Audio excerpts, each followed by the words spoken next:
All right.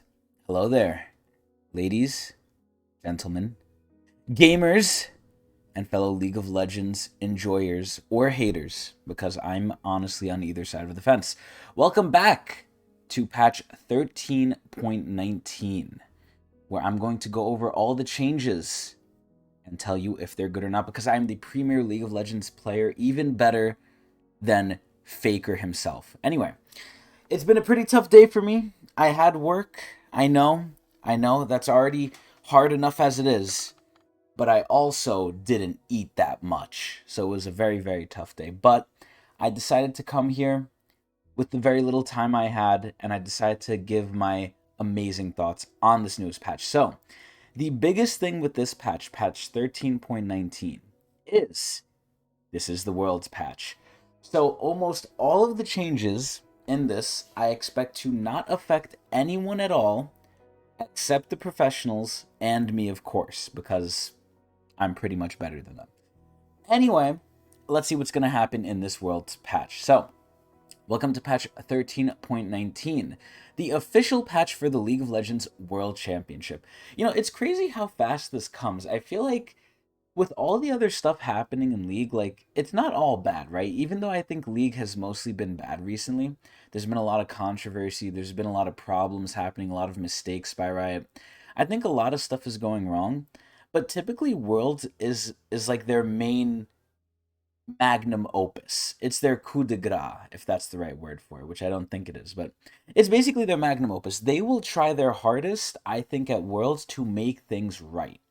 They do not want to fuck up Worlds. So even though in NA, in the North American region, the region that started it all for League of Legends, the pro scene for League in NA is dying. And I think that's a big reason that's attributable to honestly just franchising. I think franchising was really fucking bad. Granted, I don't know what other way they can make money with professional play because, as we've seen with other games, esports just really is not that profitable. But I think franchising killed a lot of the hype around pro play, at least in NA, because it's just boring. I don't know who the fuck the professionals are, and it's become so like strict and so rule based. Back in the day, there'd be some controversy, there'd be a little bit of drama. I mean, fuck, the two I could think of off the top of my head, right? There was a guy in C9 called C9 Ball. See, and this is the thing I'm talking about. I don't know any of the new players today. Granted, I'm not a kid anymore. I don't have time to really watch LCS, but back in the day, I still remember some of the players because they're just that memorable.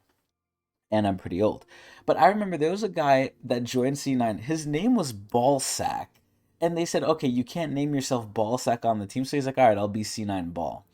So, there's a little history that's a little funny. We're not going to get anything near that in today's, like, LCS now. Now it's just all boring and it's, like, all manufactured, like, rivalries and bullshit. It's really just sucky.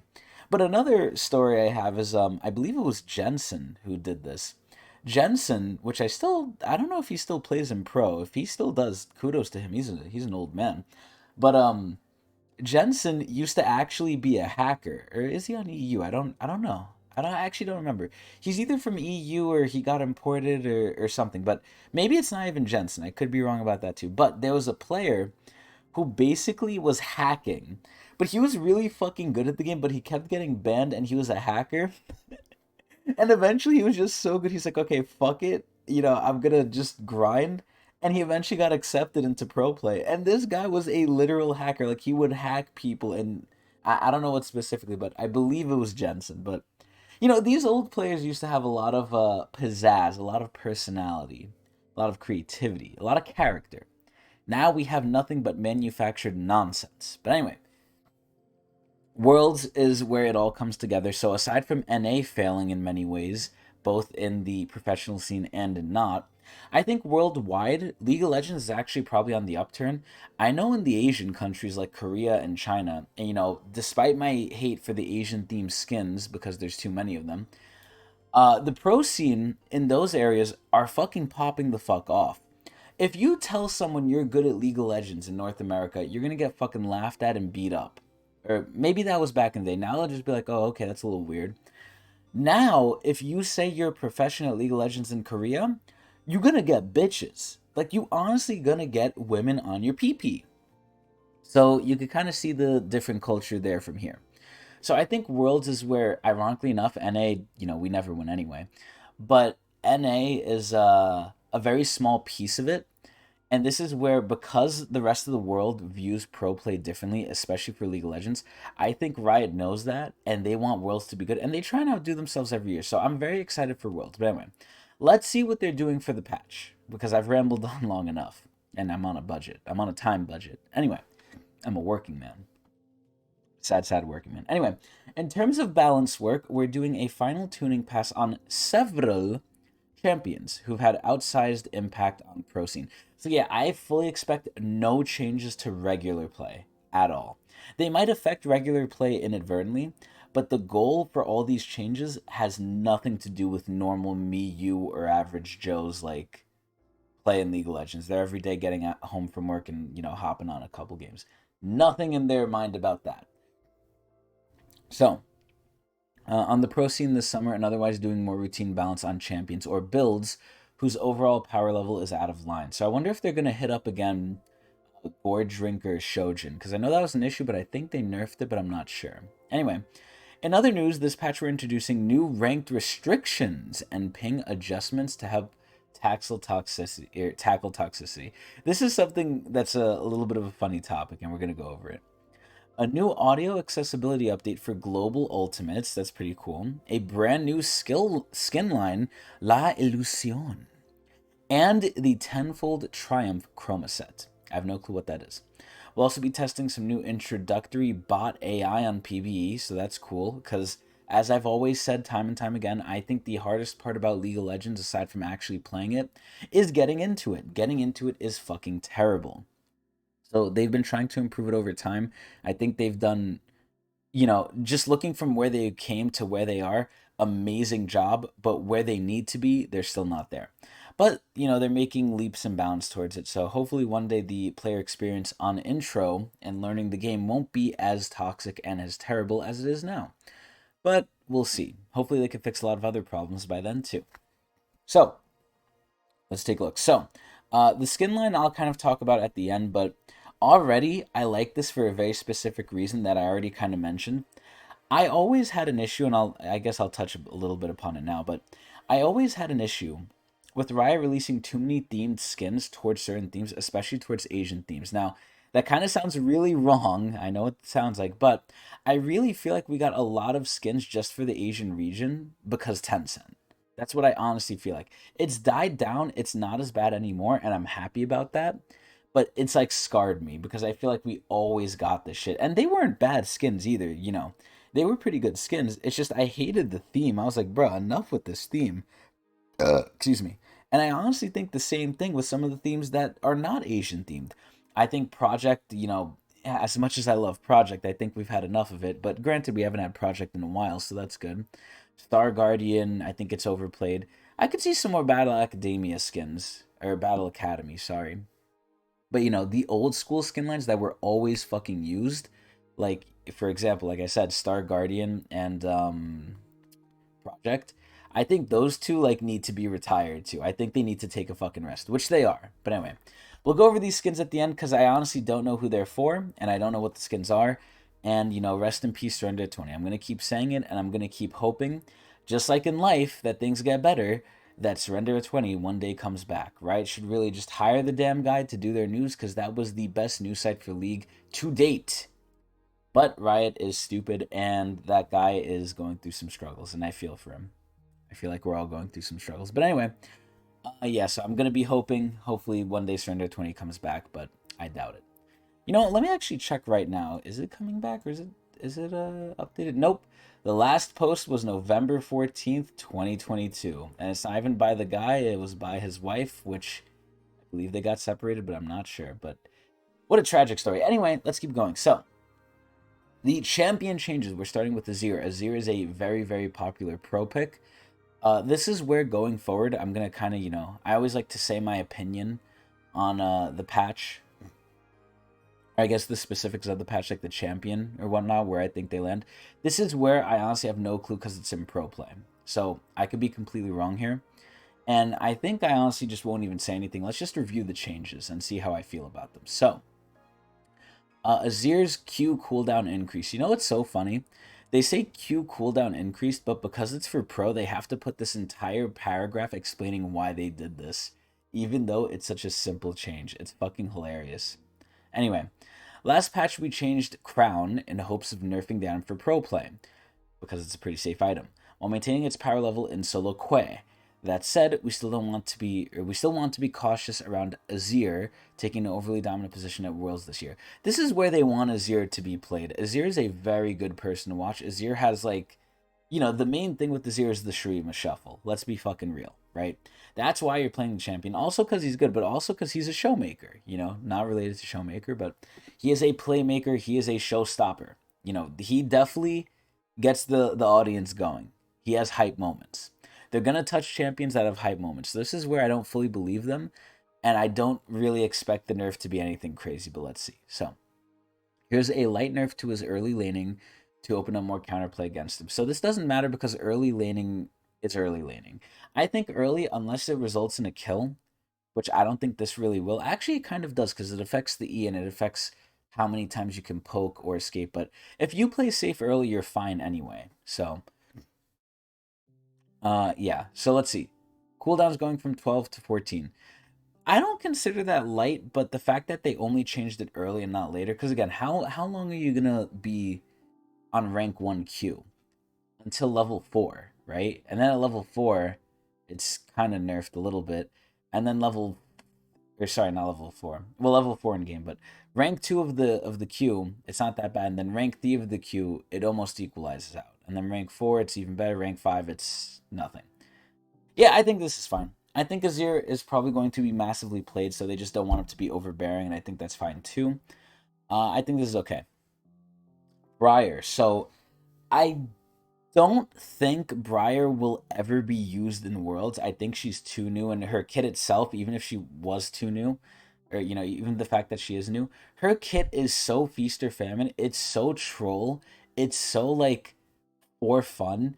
I don't think we will ever see Briar in Worlds unless the team is trolling, they're extremely confident, or Briar is just busted OP.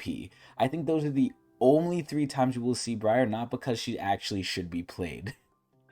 So I guess maybe this is for regular play because I don't think anyone's going to use Briar in Pro, and I think they know that. With the way the character works and how she's, a self-taunt machine, she's an int machine, I don't think they're going to really do anything. So this is where I'll actually describe my experience with Briar because I actually played her quite a bit. Initially, I made a couple videos about Briar on the youtube.com/Tecnics, and they did pretty well. And it was my reaction to her, how I felt about her after she came out. And this is going to be a little bit of an amendment to that. I'm not going to make it a whole YouTube video because I don't got time for that shit. And I feel like I milked it for all it's worth anyway. But I think Briar is basically still kind of like a mix between Warwick and Yi, but a little bit worse. In some ways better. I think she's fun. I think people are still figuring out the builds on her. We've now seen more builds that do work, and people are figuring out more don't rush Blade. If you rush Blade in the Ruin King, you're kind of fucking yourself, weirdly enough. I've seen a crit build with her. I think the crit build is really good, especially with Navori, because it fixes one of her main issues that I had, which was the W is not up soon enough. But aside from that, on the start, she definitely looked really weak. I think over time, she's definitely gotten better. Granted, I'm playing against troglodytes, so I don't know fully if that's the case, that she's actually better or, people just suck. But I feel like now that she's landing, it's not as bad. I still hope to see some buffs, though. I think she definitely needs a little bit more. But let's see what they're doing. I'm not reading the whole first part because that's so much. Anyway, let's read the paragraph. While Briar on release looked quite weak, her power level has increased as players have learned the ints and outs of her kit. Wow. And item builds. So this is where, even though they say this, let me just back up my facts with sources like the Credible Hulk wants me to. I believe Briar is still one of the worst junglers in the game. Yes, she is. She's getting better. She's definitely getting better. She has a 48% win rate, which isn't bad. Well, it's still under 50, which isn't good. But out of all of the junglers on u.gg, she's ranked 42 out of 47 at the time of recording this, which I'm posting it right after, so 9/26/2023, the 26th of September. But yeah, no, she's still decently bad. I don't think she's that good. She has a 45% ban rate, and I honestly think that's not because she's good. It's because people int on her. I honestly think that's the case. But anyway, let's see what else they said. So we're reducing her healing once she gets a few items. Wow. Wow. Especially against jungle monsters. See, the healing was a little ridiculous, but she didn't really have much else. To give opponents a better shot at bringing down a fed Briar. I mean, if she's fed, you're supposed to have fun. On top of that, we're adding a host of quality of life changes and bug fixes, including a frenzy bar. Thank the fucking Lord. Now it should be easier to tell how much time is left to activate Snack Attack, which is one of her main kit pieces. So, the attack speed growth is going down. I think that's fine because she has enough attack speed as is. I don't think the attack speed was too low, and I don't think it's going to be that low either. She's basically getting a free Yi ult from her W, which is kind of insane to think about, if not a better one. I think it gives you better stats than Yi ult. The only thing is you could still be slowed.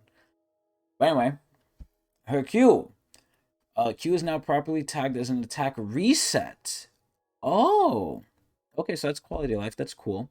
I don't think Halo Blades is that good, though. I think that Keystone's only for really early game, but if you like it, you like it. I think there's better ones like Conqueror and PTA.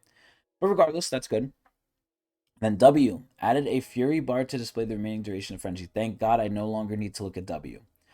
Blood Frenzy's tooltip now clarifies that casting W does not remove or replace the empowered Blood Frenzy granted by R. Well, if you played Briar at all, you'd know that anyway, but I guess it's cool they added it. And then the second W, the one that actually matters. So the healing is going down by 5%. I think that's fine.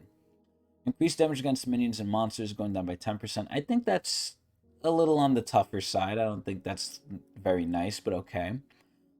Maximum percent missing health damage against minions and monsters. That going down is fine too. And then there's a bug. Fix the bug that caused the percent missing health damage to be able to critically strike. So that's not a bug, that's a nerf, but okay. That's the same thing they do to Jin, by the way. And it added a short minimum cooldown after casting Snack Attack to prevent double cast with high haste builds. Interesting. So that's also kind of a nerf. So they did add the bar, but they added a lot of nerfs, and they just straight up just nerfed the W. I think everything here is a straight nerf. Interesting. So Snack Attack is worse, which is one of the main parts of her kit. But anyway, the E, Chilling Scream. Fix the bug where knockback enemies would sometimes not be stunned. That's insane. That's a really good bug fix. I would almost call that a buff, but it really is a bug fix. Anyway, her R. Pinging R now tells teammates which enemies are in range. Fix the bug where Briar would become stuck attacking the wrong target if certain dead target died during the cast time. That's hilarious. And then Briar is now properly tagged as a Noxian champion for challenges. And then her recommended items have been updated, thank God, and her rune recommendations have been updated, thank God. Overall, I actually think Briar's worse. I actually think they nerfed her. I think they're jumping the gun. I think the type of champion Briar is, even if she's not going to be competitive, which is fine to not be competitive, excuse me, I think she's a champion for the people. And I think the only way this type of character is good is if she's near stat checking level. Because look at her kit, you literally can't control it to a big extent. If you don't have your W on, which makes you an actual champion, you're kind of just there, unless you're going AP Briar, which I would not recommend. Yeah, I don't know. I don't like this. I think they should have buffed her. I mean, she's already like a weirdo champion with the whole way her kit works, the whole gimmick of the frenzy, but I do not agree with this. She's better in some ways, sure, but overall I think she's worse. I actually really don't like this at all. I don't think Briar is ever going to be really good, unfortunately. Unless they start buffing her, but we'll see. And she's a new champion too. If she's a new champion, and you know how bad League simped over her, or the League players simped over her, me including, I think it's definitely fair to have her be a little OP at least for a little longer. But maybe she's getting the ADC treatment. Who knows? Next, Galio. Galio is a pretty popular pick in Worlds. What are they doing? Galio mid is currently weak in all skill brackets, and they can't have that because they want him mid because that's where he can make the most plays by roaming. And has room for some more power since he's already successfully fulfilling his role as an anti-mage in lane. We're buffing him in a way that increases his general power without altering his matchup. So, guess what they're changing? His ult. Why? Because that's the playmaking. That's the playmaking ability. So, his ult is going down by 20 seconds. That's pretty good. Cool. Galio's a little bit better, and they might use him a little bit more in Worlds, but they're definitely going to use him at some point or another. Gangplank. God, I fucking hate Gangplank. I feel like we haven't seen Gangplank for a hot minute either. But we're obviously seeing him now because he's one of the premier top laners. If you let him simmer and you let him sit in the sun, he is going to unleash the power of the sun in the palm of his hands at you. So what are they doing? Gangplank is an underperforming top laner whose raw damage numbers can't really get much higher than they already are. That's true. So instead, we're giving him some more power in his more unique niches. So obviously not the barrels. Ultimate upgrades and his ability to affect 2 parts of the map at once. Oh my god. They're really adjusting a lot of global presence right now. Some of his tooltips are hooked up in weird ways, so the tooltip for his upgrade won't be updated until the next patch. Interesting. So the cooldown of his ult is going down by 10 seconds. His upgrade for the slow is getting slightly increased. And the raise morale, which is the one you get last, is going up by 10 as well. So his ult is slightly better in a lot of ways. Ways that matter, no, but you got to remember this is for pro play. Something that you think doesn't matter because regular people don't abuse it really, really matters in pro play. This is where like a second difference can probably have an impact in professional play. So even though it's little to me and to normal people, I would say also to me and to the pro players, this is actually pretty big. So this is alright. I don't think this is crazy. This is alright. Oh my god, yes. Yes, yes, yes. Jhin. So this is where, of the ADs I can think of, right? I personally think of one AD almost always when I think of professional play. And that's Kai'Sa, Kai'Sa, Kai'Sa, Kai'Sa, get Kai'Sa, get Kai'Sa. So, I don't know if they're touching Kai'Sa. I'm going to be a little surprised if they don't. But Jhin, I would say, is definitely up there. Not Kai'Sa's level, because Kai'Sa's, she's always played. If I had to think of the people who are played, it's Kai'Sa, Varus, Caitlyn, Tristana, and I guess I would put Jhin in there too. Maybe Ashe as well. But aside from those ADs, I don't really know who else they really play. I don't think Sivir. But I haven't watched Pro in a while, so I don't know. Because like I said, NA professional sucks. But Jhin, I would definitely say, is one of the crowd pleasers, for sure. So let's see what they're doing. Last patch, we identified Jhin as an underperforming champion who doesn't find a significant success in solo queue pro play. I wonder why. However, we knew we were buffing Storm Mages at that patch, so we elected to wait and see how those changes affected him. He is one of the few people who does buy that stupid item. We think he's still a bit below the bar. Yes, he is. So we're providing him with some more power this patch, thank God. We're seriously ramping up his ult damage for 2 reasons. Oh my god, they're touching the ult. So again, they're going with a more global presence. Now, obviously, Jin's ult isn't global, but it's pretty fucking big. So this is where, and back in the day, I was actually shocked when they released Jin's ult. I was like, this is insane. It covers so long. Now we have people coming out like fucking Briar that can cover half the map with her ult. So it's like, it's not even a surprise anymore. It's sad when it happens. But back in the day, it was actually pretty cool. But, God, before Jhin came out, who the fuck did I even play? I mean, I already know the answer. It was Jinx, but, yeah, it's, going with the general theme so far, if they really want to affect things that have wide range around the map. They affected all of the other global stuff. Galio, Gangplank, I'm not going to count Briar, and Azir. So they're definitely affecting like the team fighty slash global presence stuff, and Jin's no different with what they're touching here. I'm sad they're touching his ult because I think that's the one that matters the least in regular play, but this is the Worlds patch, so it makes sense. Anyway, we still think he's below the bar, so okay, we're seriously ramping up his ult damage for 2 reasons. First, where possible, every champion should have a reliably powerful ultimate, so even if you're having a bad game, you can rely on a long cooldown window of power to try and get back into the game. Ha, yeah, right. Second, Jhin is canonically someone who wants to murder. Yes, that's true. So it's important that his damage is up to snuff, so why don't they buff his basics anyway? Or his Q. His basics and his Q are like the things that do the most damage. And the ult, to be fair, but the ult is kind of a long cooldown, like they said. So, what are they doing?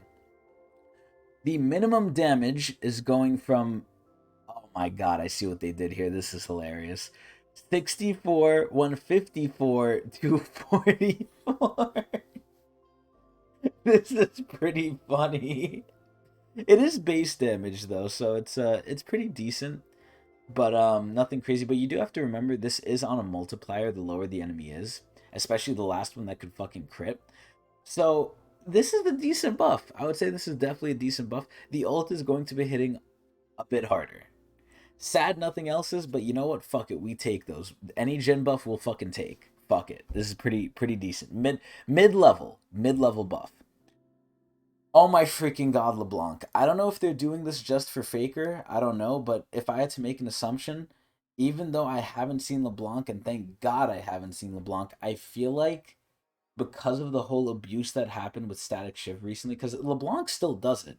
I barely see LeBlanc, but when I do, she's still building Static, which is fucking ridiculous because that thing's been nerfed into the ground. But honestly, I can see them just straight nerfing LeBlanc because of Faker, because that is his fucking champion. So let's see what they're doing. Jesus Christ, look at this paragraph. LeBlanc's core build has shifted into a manaless AD build. What the fuck? That turns her into a very frustrating top lane split pusher. I've never seen this. This has to be pro exclusive or like very high elo. If she wants to build like a fighter, then she should also have meaningful mana constraints, which we'll be introducing here. Meanwhile, mage builds can rely on the bonus mana from sources like Lost Chapter and Luden's Tempest, since nerfing her based on mana pool and even her late game attack damage is a nerf to her mage power level. Yeah, right. We're giving her compensation in the form of some AP ratios. This is insane. This changed her attack speed ratio and attack speed growth will result in identical attack speed per second for LeBlanc unless she acquires sources of bonus. So let's see this shit. So the ratio is going down, the growth is going up.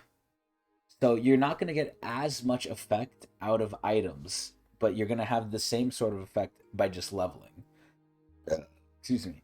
The damage growth is going down, the mana is going way down, holy shit, and the mana regen is going down by 1/5. Wow. But to make up for it, they're buffing her W damage by 5% scaling, and then her E by 5% scaling. This is where I would say it's kind of wiener if LeBlanc didn't double cast stuff, because the ethereal chains basically you can hit them 4 times. You hit the first proc, then it explodes, then you hit the second proc, then it explodes again if you ult with it. So this is where it might not seem like a lot, but you're getting essentially 20% more damage, I think, if my math is correct, which is probably not. But 5 plus, 5, 5, 5, 5. 5 4 times is 20. So I think the E is definitely a bigger change than the W, but yo, man, Faker better play fucking LeBlanc. They better not put him on Karma ever again. I was watching one of the worlds. I forgot which one it was, but I believe it was for the last game where SKT had to like win it or they lose. I think SKT actually put Faker. No, they. I don't think they did. I remember watching it. They actually put Faker on Karma, and I was like, what the fuck is wrong with these people?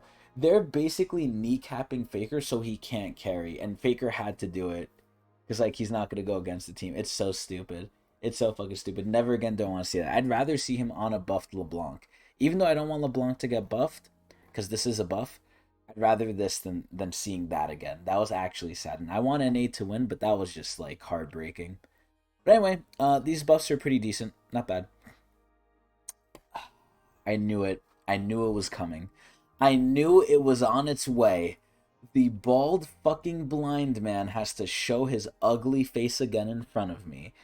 Everyone knows it that has watched my patch notes videos. I fucking hate Lee Sin. It's like Billy to his son in The Grim Adventures of Billy and Mandy. Hate, hate, hate. I hate Lee Sin. So, what are they doing? They're obviously going to buff him because he is a weak as fuck character and he needs a rework. Or he is going to stat check people eventually and then he's going to get nerfed.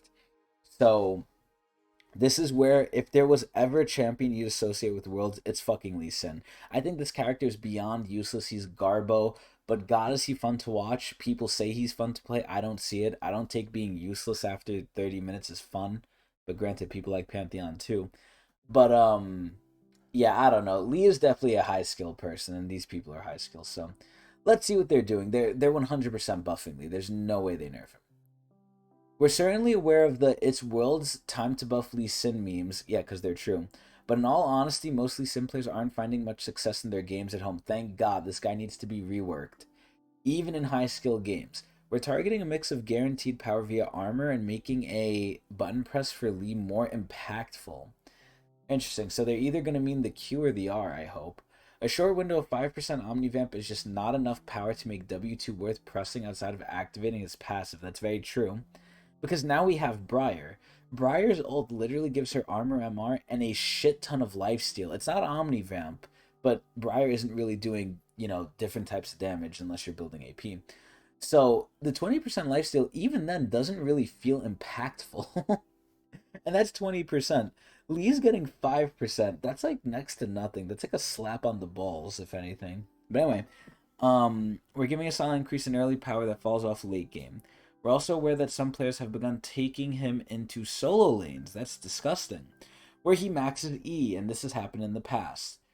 Bringing it up early, Iron Will Sustain will disproportionately help those lanes, so we're preemptively addressing that role with a nerf. Interesting.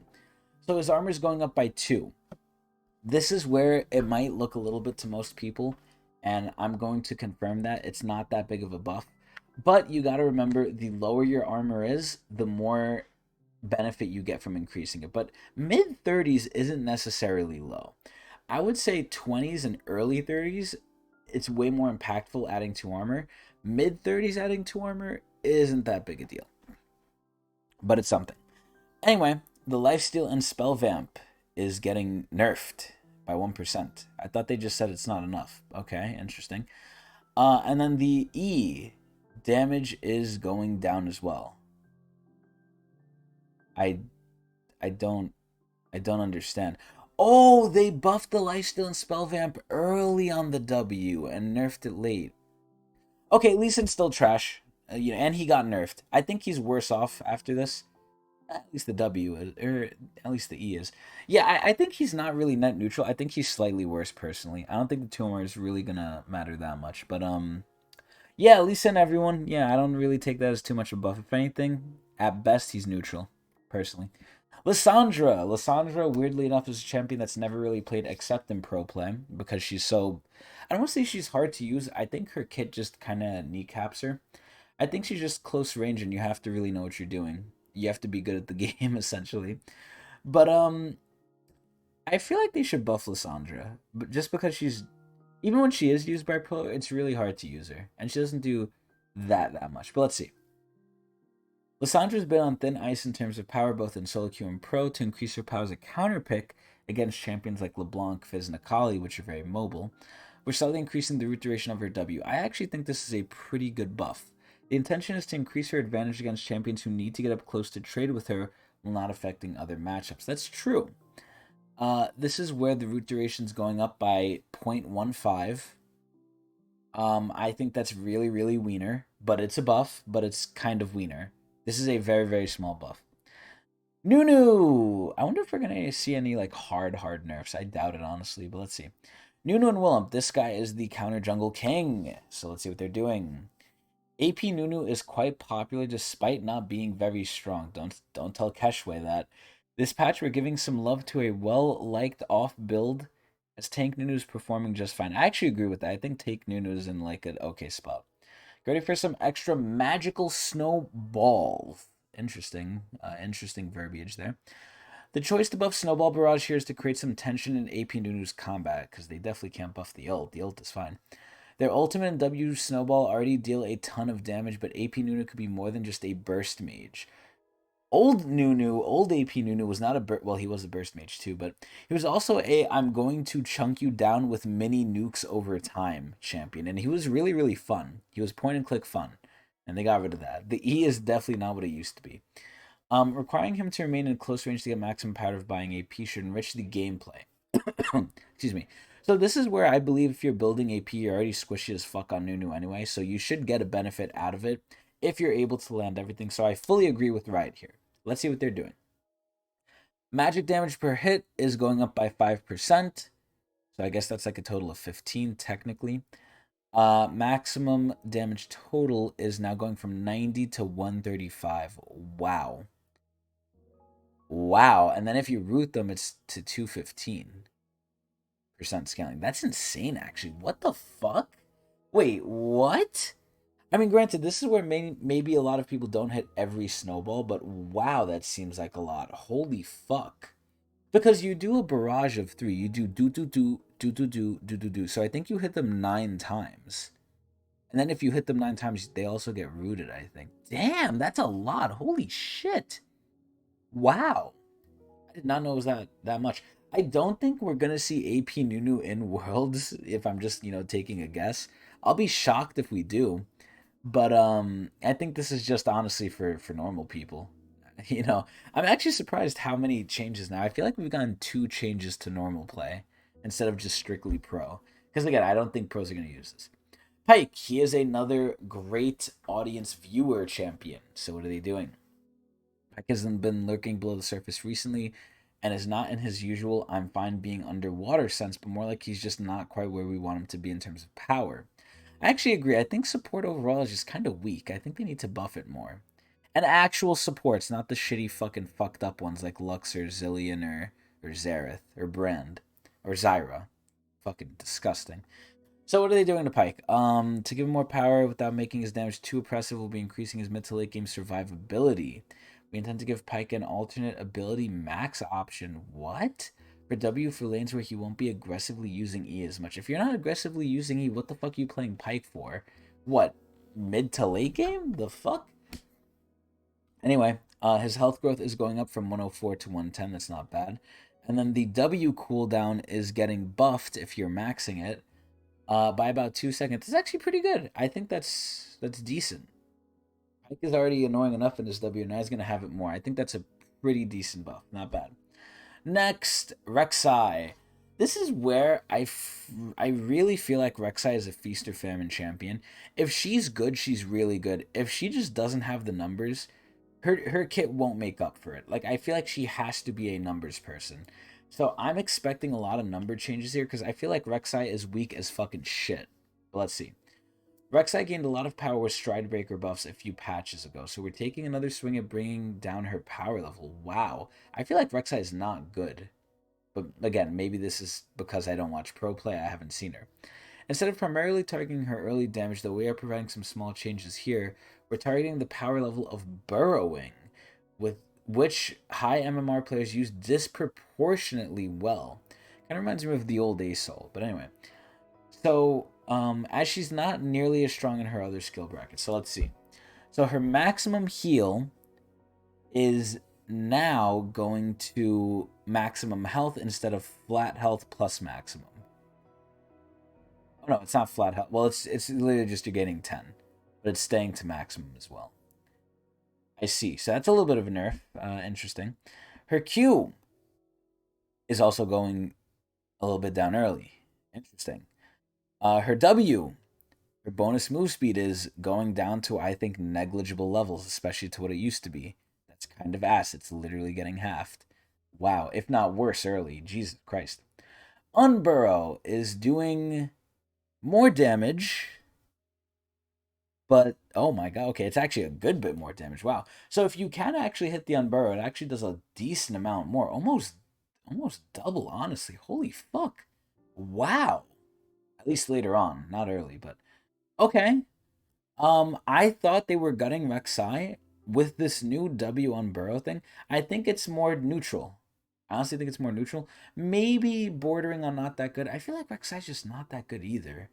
I feel like she's a champion where you could do good on her, but for the level of effort required and what you can actually do, you're better off just playing someone else and you'll probably end up doing more. I feel like people who pick Rek'Sai probably just lose more than they win in pro play specifically, personally.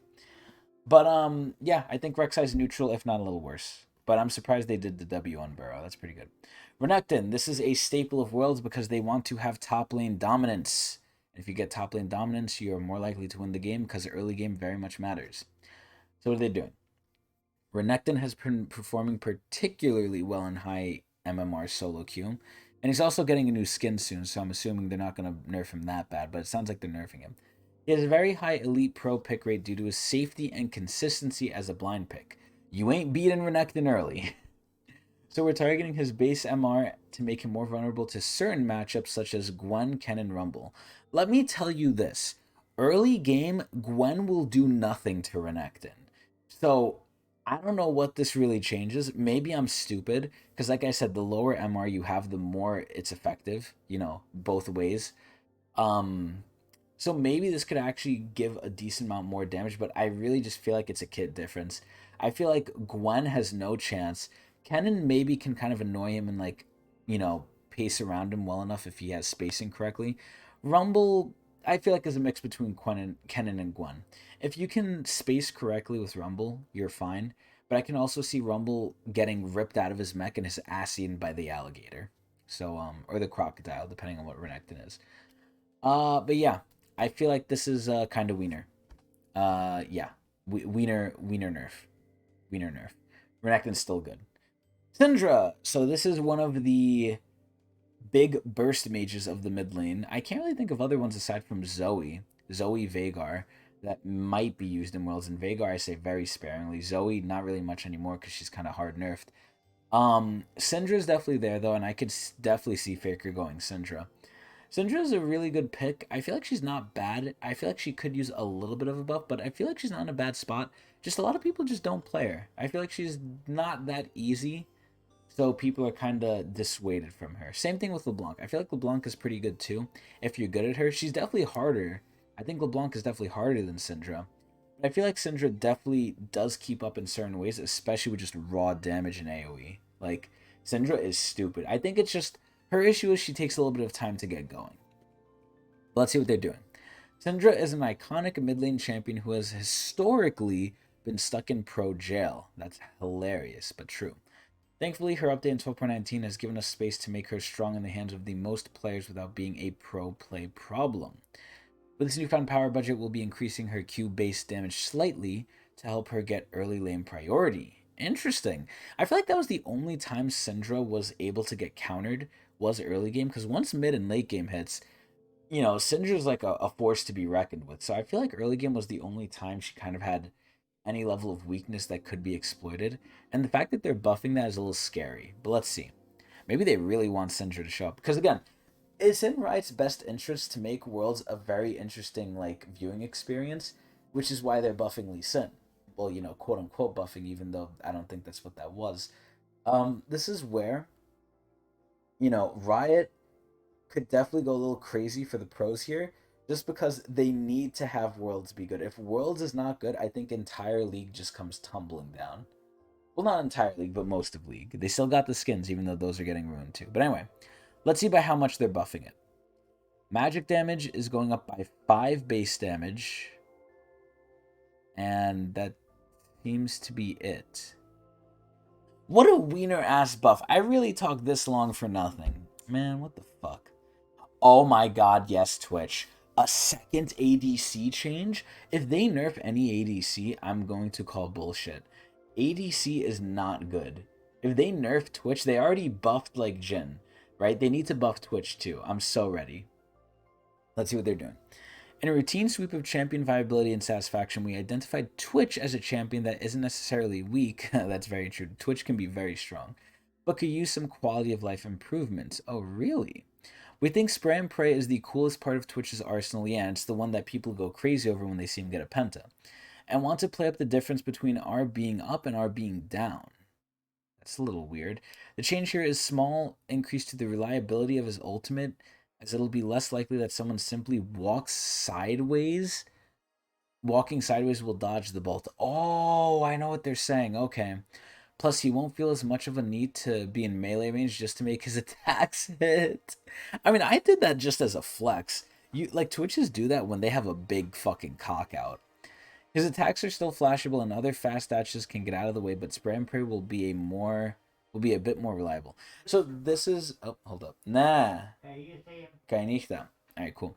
So I'm going to have to say that one more time because I'm recording while my grandparents are going to bed. But anyway, this is where Twitch's ult, very similar in a way to Lucian's Q, is actually dodgeable, believe it or not.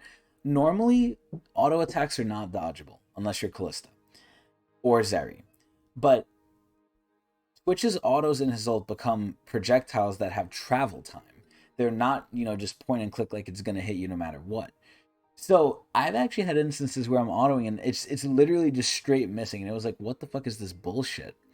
Now again, a kid still miss. Same thing with Lucian's Q. I think it's gonna be rare, but it's a little crazy. I mean, Twitch's ult is very strong though, so I don't think they should take it away. I think it's actually a cool thing too. But like, Jesus Christ, like it's just so crazy to think about. They can actually dodge it. But anyway, yeah, it's a buff. I don't know by how much faster it is. I haven't seen any comparisons, but it is better. I don't know by how much, but this is better. This is a little quality of life, I think. Cool. Zeri. Okay, so remember when I said that every ADC is kind of weak? This is, I think, the one exception to that. I think Zeri has been such an issue balance wise. I think she is the Yumi of the bot lane. Excuse me, in terms of ADC. I think Yumi is a balanced nightmare. I think Zeri is the same exact thing with her kit. This is where they're going to probably keep changing Zeri's kit until she's a shell of her former self, which I think she is already. I think that's already happened. Oh. No. No, no, no. Okay, thank you. Ohitora.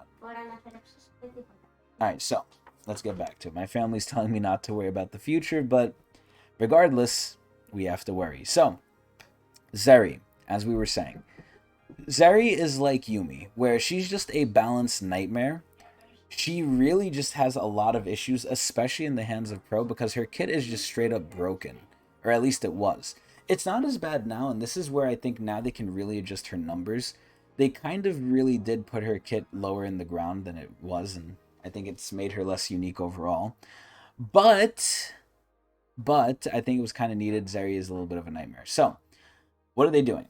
Zeri has had the highest pro ADC presence in top leagues this season. Wow. And with a 13.18 Zion nerf, she's expected to become even more prevalent of a pick of worlds. And think about this. This is after all the nerfs. This is actually crazy. To ensure more bot lane diversity, we've decided to nerf her. Insane, but understandable. While her solo queue win rate isn't particularly problematic, she still has a very high elite pick rate. Yeah, but what's her win rate, though? That's the real question. And is clearly a contested champion. Now, is it just the thing where they think she's good, but she's actually not that good? I really want them to mention the win rate here. We're targeting her base movement speed as she's already has plenty of mobility with her E. I'd kind of argue a little bit against that, but yeah, sure. And R. R, I feel like, is very much too much of a gimmick now.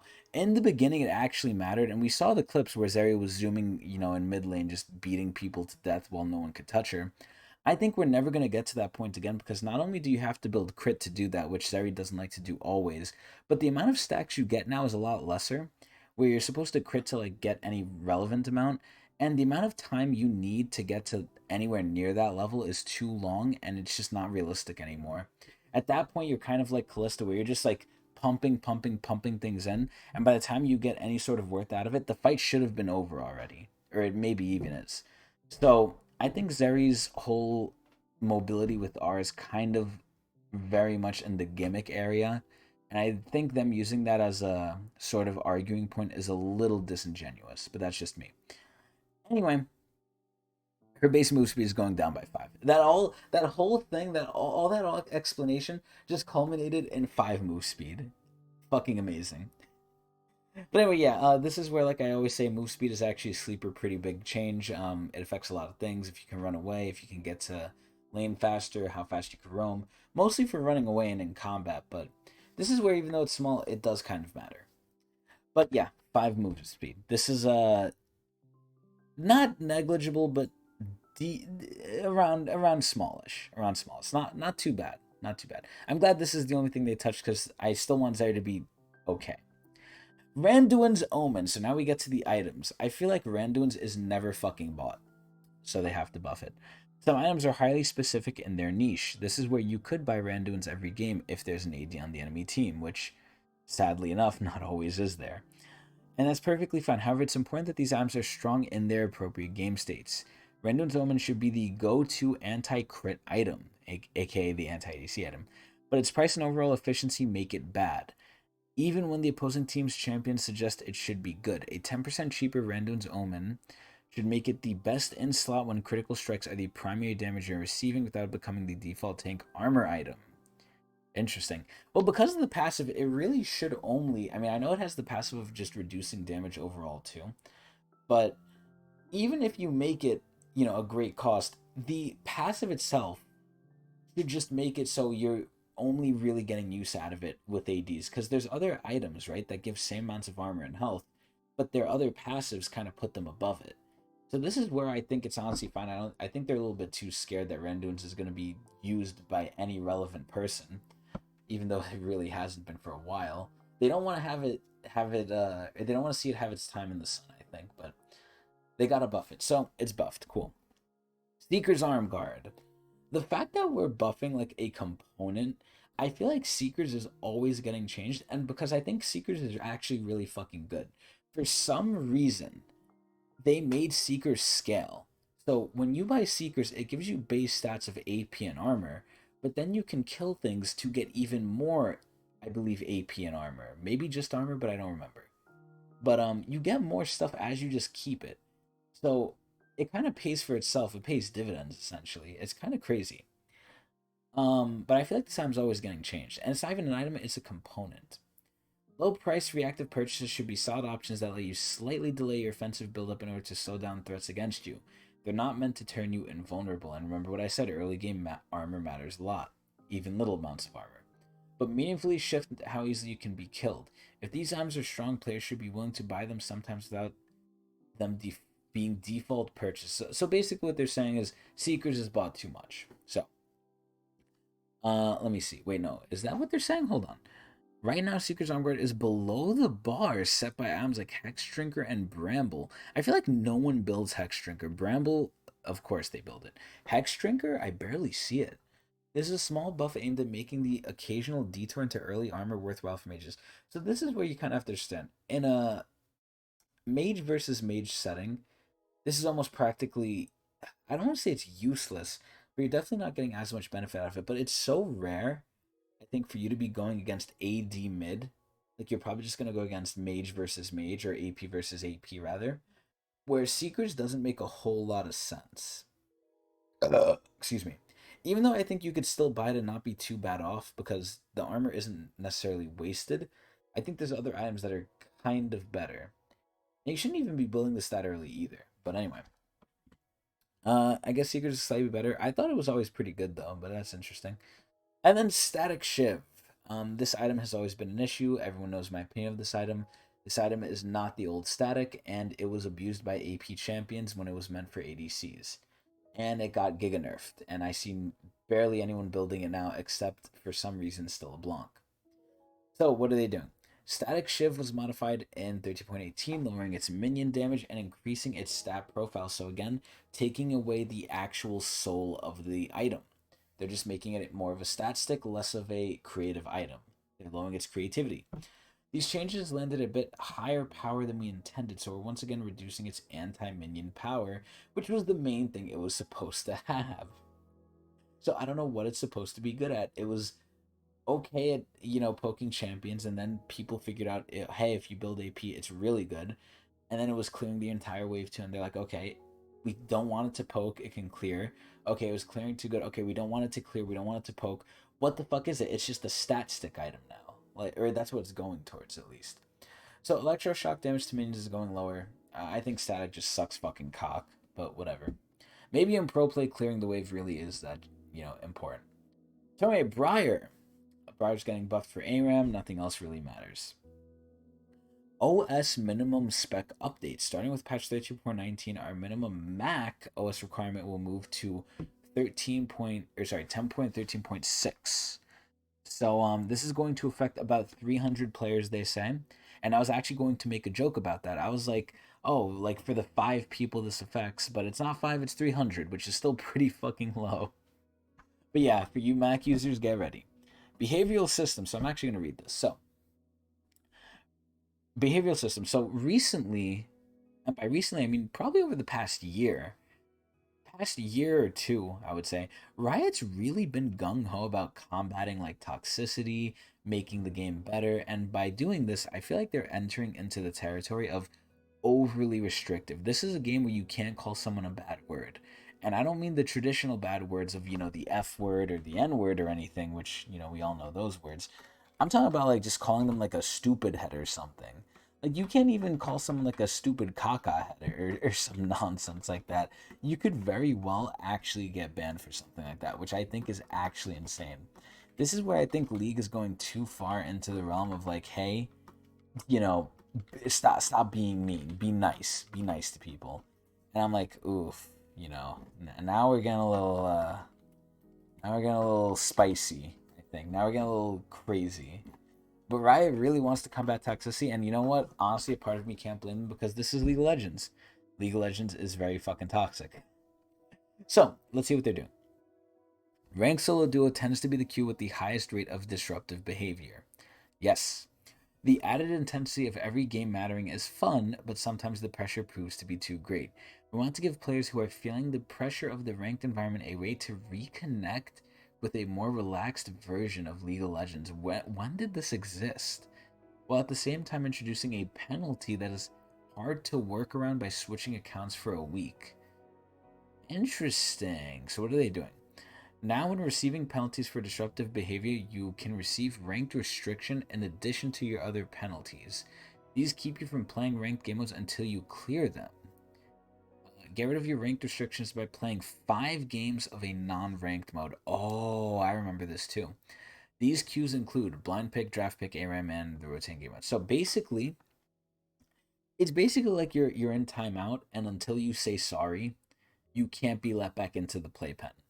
Now, I've seen people actually say this is a potential bad change, and I actually agree with them.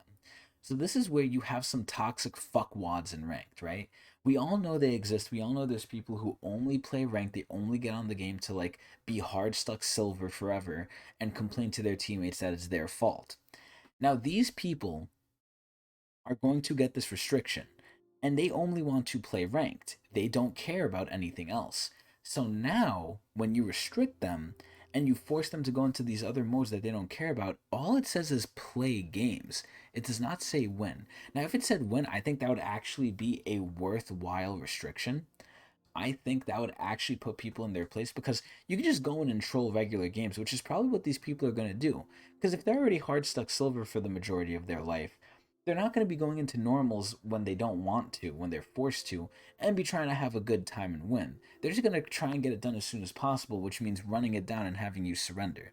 Now, granted, I don't think they have the mental capacity to understand that's going to get them banned, but I think this is going to actually cause more issues than it solves.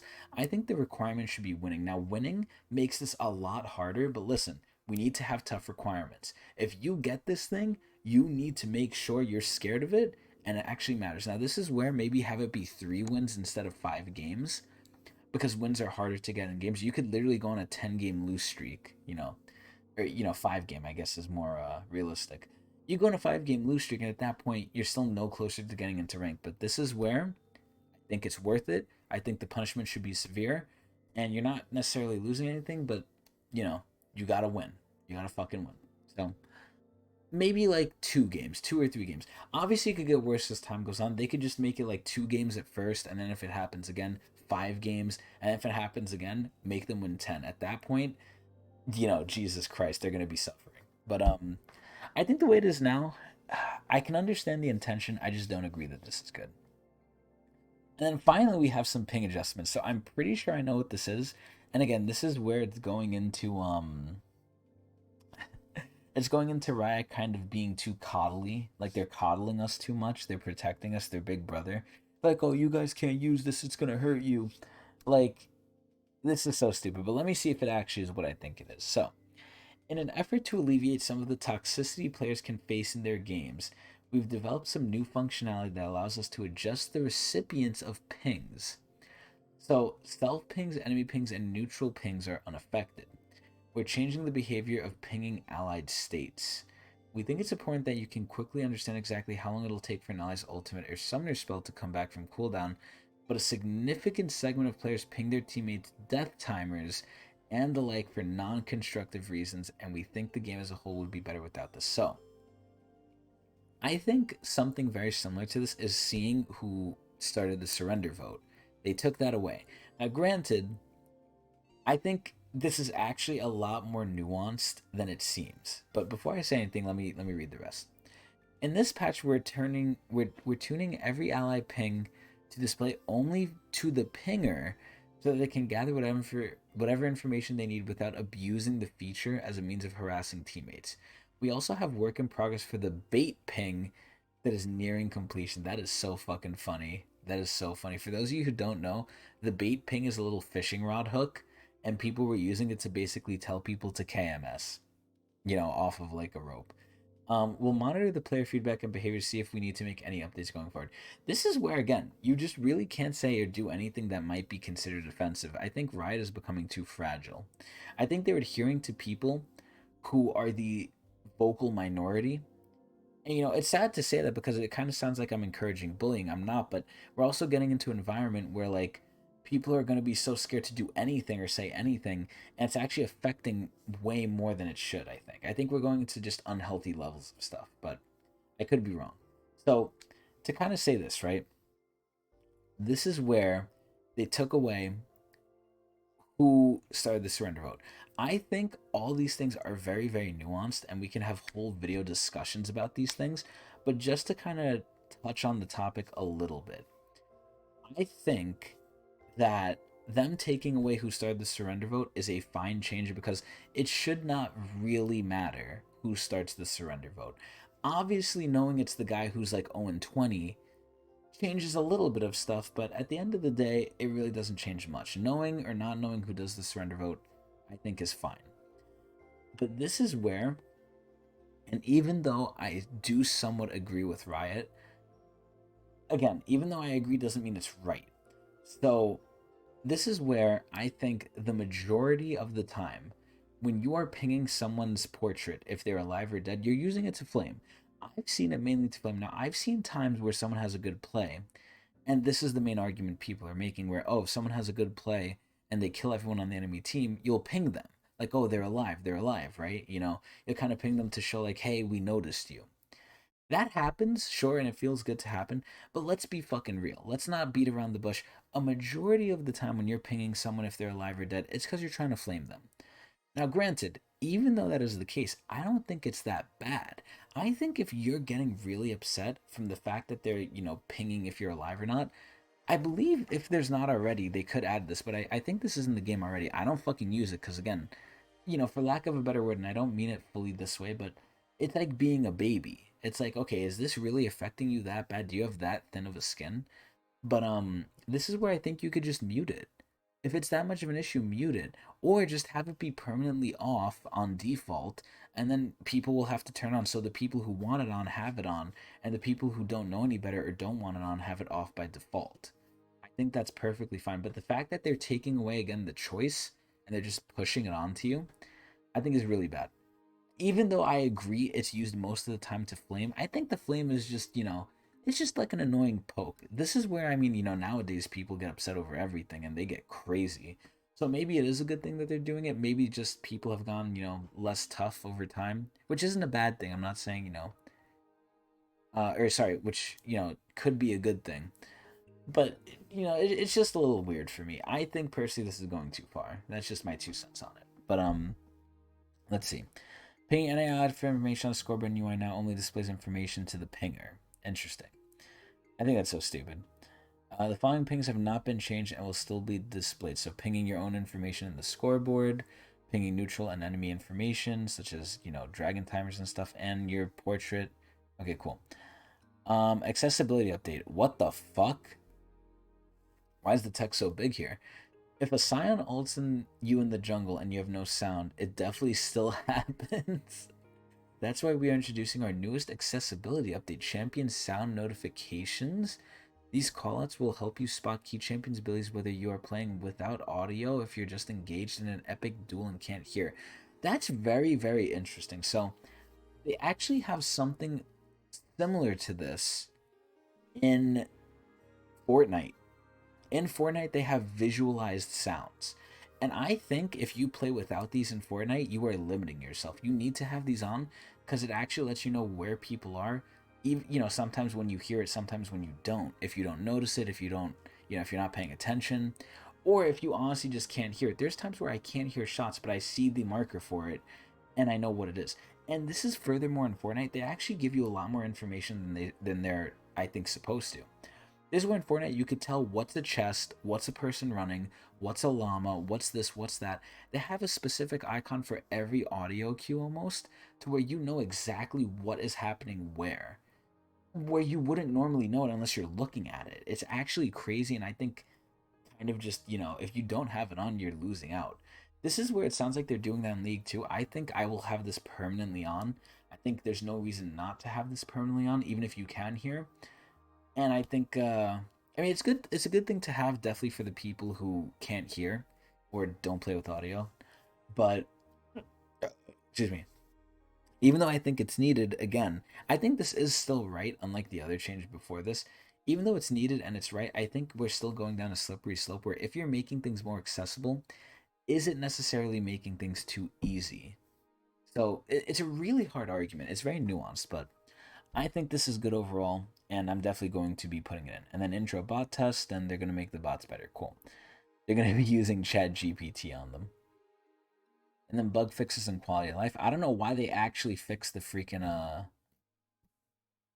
text font size, but it actually looks a lot better. Holy shit.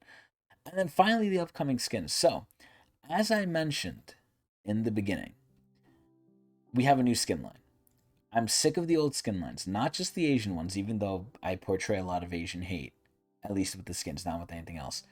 I also do fault the other skin lines as well. I just don't say it because they haven't come out as often as the Asian ones. This is where, of recent, League has been so good with coming out with new designs, new skin concepts, new just, straight up lines, that I think even though we're having issues with skins, especially with legendaries and ultimates, I think 1350s are benefiting the absolute most. And I think these new lines are fucking amazing. And even if they don't stick around, it's fine to have one-off lines.